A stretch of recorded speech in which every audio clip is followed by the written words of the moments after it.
Your kids can skip this year. Mother's Day is only for the well-behaved ones, Mom said on the phone.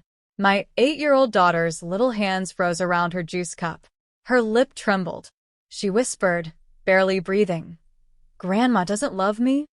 My name is Ariana Holt, I'm 32. And right in that second, one sentence shaped my entire next decision. If you punish my child to hurt me, I don't negotiate. I end access. I typed back a short reply.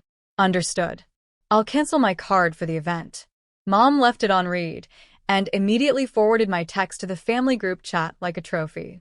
Within 5 minutes, I saw her live Instagram story. My sister, my cousins, champagne glasses clinking, plates full of lobster pasta. Everyone laughing, captioned, Mother's Day with a real family, kiss mark. They thought humiliation would make me fold. It didn't. It activated every quiet promise I made to myself when I realized they only loved me when my money was convenient. I turned off the lights in my kitchen, held my daughter close, and whispered, You don't ever need to earn love. If they don't treat you like treasure, they lose access to you. Then I opened my banking app. I removed every linked card, killed every auto payment tied to family addresses, canceled every restaurant tab I pre-approved, froze the reimbursement line they used like water. $0 available to every single one of them. While I did this, group chat selfies kept coming in. Steaks, dessert platters, expensive wine, all on my account, all charged to the card they just assumed would process automatically, because it always had. They had no idea. Within 14 minutes, the notification started. Decline, decline, decline. But the first phone call I answered wasn't from Mom. It was from the restaurant manager, and his voice already sounded tense. The restaurant manager's voice was tight, polite, but you could hear the panic under it. Ms. Holt, I'm very sorry to bother you, but your family's card is declining repeatedly. They're telling us you're on your way here with another card? I stepped outside onto the balcony, warm evening air brushing my shoulders. No, I'm not coming. And they're not authorized users anymore, I said evenly. There was a pause. You could hear the noise of plates, chairs, voices behind him. So, who is responsible for this bill then? My mother, I answered. The one who said my daughter isn't well-behaved enough to attend. Silence. Then he quietly exhaled, like he immediately understood the full picture. I'll speak to them, he said, voice steady now. Thank you for the clarification. When the call ended, seconds later, the group chat erupted. First my sister. What did you do? Then Mom. Call me now. This isn't funny. Then my cousin. We just ordered dessert, what is happening? Do you know what shocked them most? Not the embarrassment. Not the bill. Not the declined payments on the table in front of everyone. It was the realization that for the first time ever, I didn't rush to save them. I didn't jump. I didn't apologize. And I didn't bend. My daughter sat curled on the couch watching Disney, her head on my lap, tracing circles on my arm. Mommy, are they mad? She whispered. They're mad because they didn't expect consequences, I said softly. Are we in trouble? I kissed her forehead. No. We're protected. Outside. The night was quiet. Inside the restaurant, phones were being waved around, voices raised, chairs scraping, cards failing. And for the first time in years, they couldn't hide from the bill. Mom finally called, actually called, not voice notes, not yelling texts. Her voice was shaky, like she'd run out of arrogance. Ariana, sweetheart, your card must have some issue. Can you just fix it so we can finish dinner? I leaned back against the pillows, keeping my voice calm, controlled. There is no issue. I removed you all today. She didn't answer for a beat. Then the switch flipped, the same old voice, the same entitlement. You're doing this? On Mother's Day? In front of everyone? You're humiliating us. No, I replied. You did that when you told my daughter she wasn't worthy of you. Silence. Then I heard chairs drag. People whispering. Someone asking the waiter to try again. Mom hissed into the phone. You better fix this before the entire restaurant sees us being escorted out. There's nothing to fix, I said. Her breathing got sharper. You think you're powerful because you have money? No, I said quietly. I'm powerful because I finally removed access. She tried one more tactic, fake crying, the one she used when I was 10, and she wanted me to fold. But this time, beneath the shaking and sniffing, there was something else. Fear. Because she finally realized they were no longer inside the vault. She was outside, with everyone else. I ended the call, not angry, just done. My daughter looked up from her coloring book. Is Grandma still mad? She's learning, I whispered. At that exact second, my phone lit up again. It wasn't Mom. It was the restaurant manager. And he only said one sentence.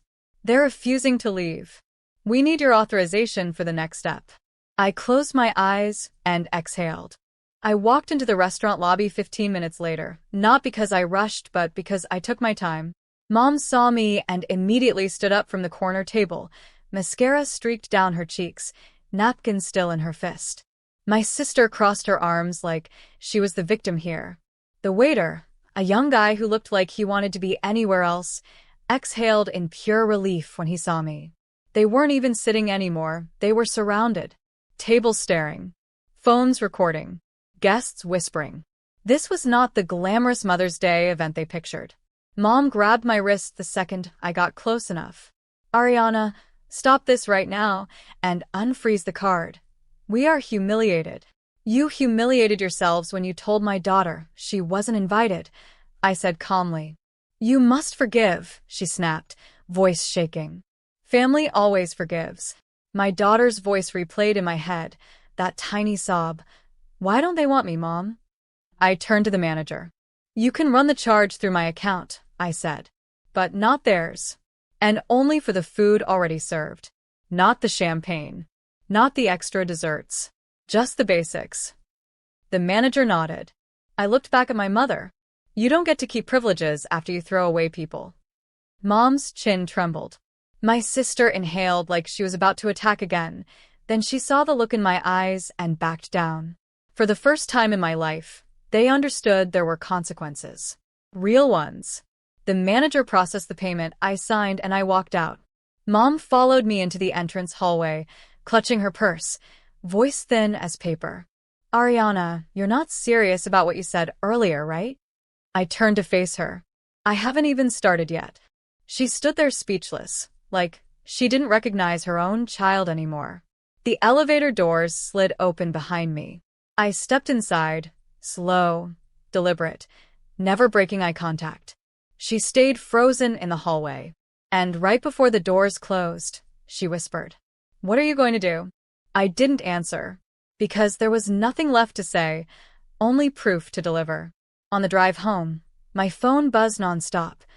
Dad calling, my brother calling, relatives calling, screenshots, voice notes, all of them suddenly worried.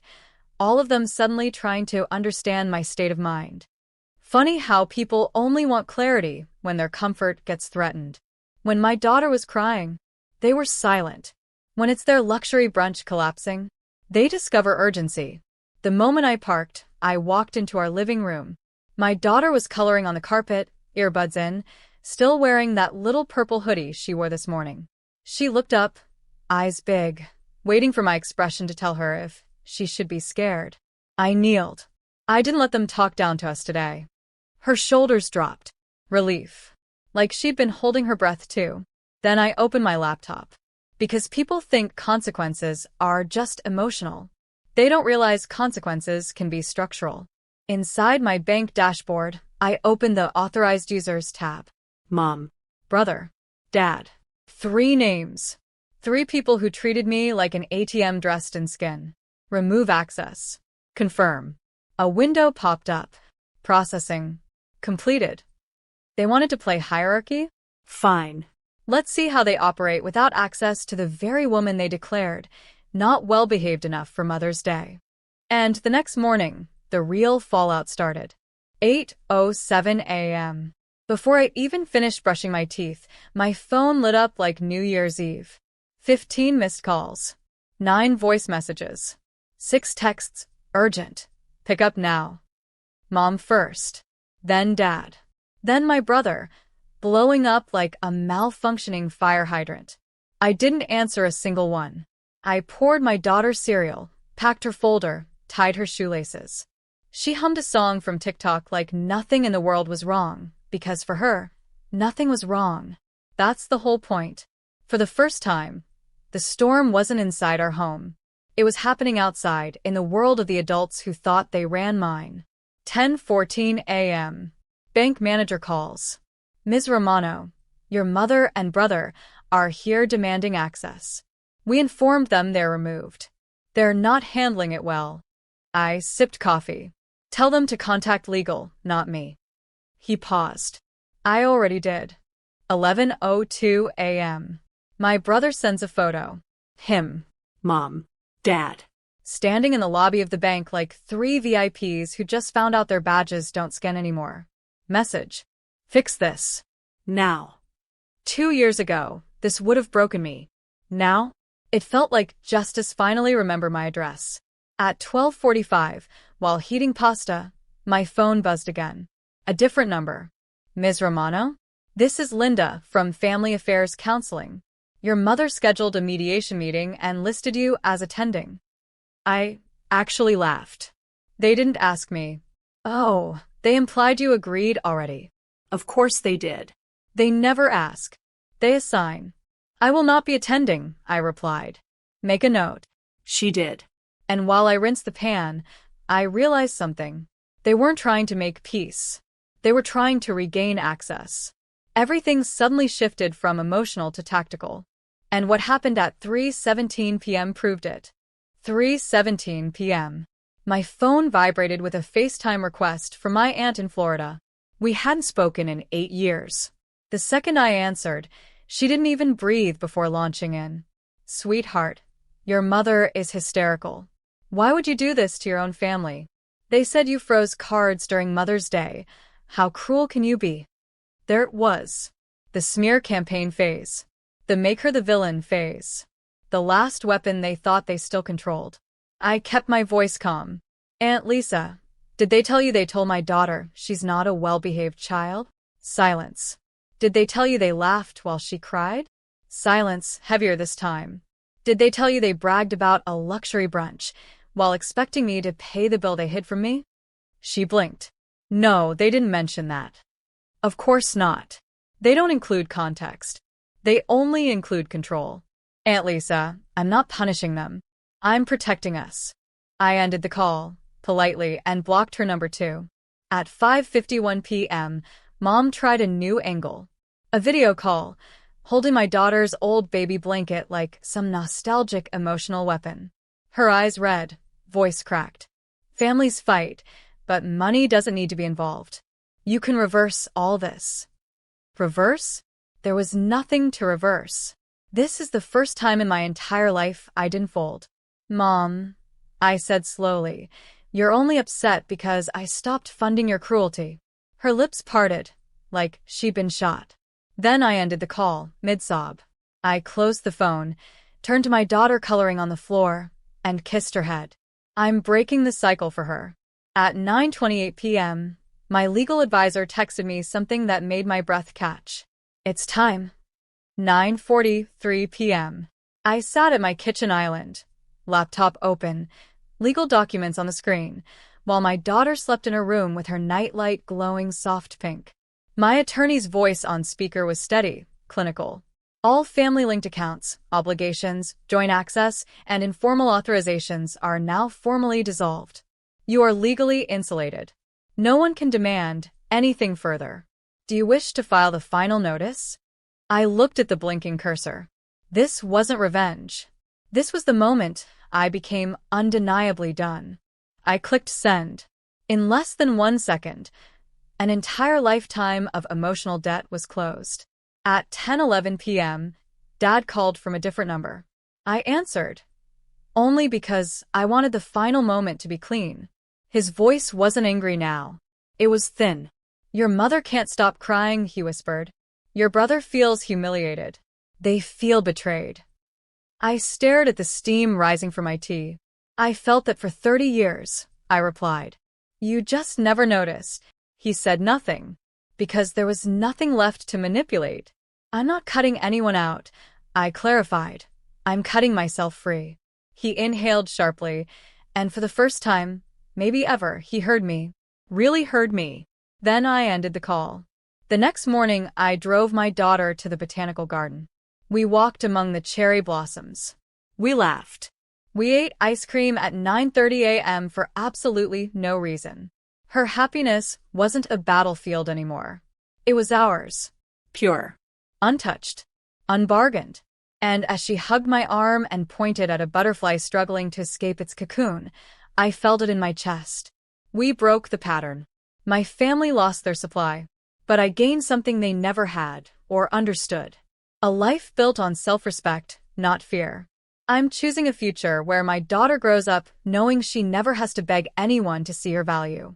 The legacy of humiliation ended here, with me, quietly, firmly, permanently.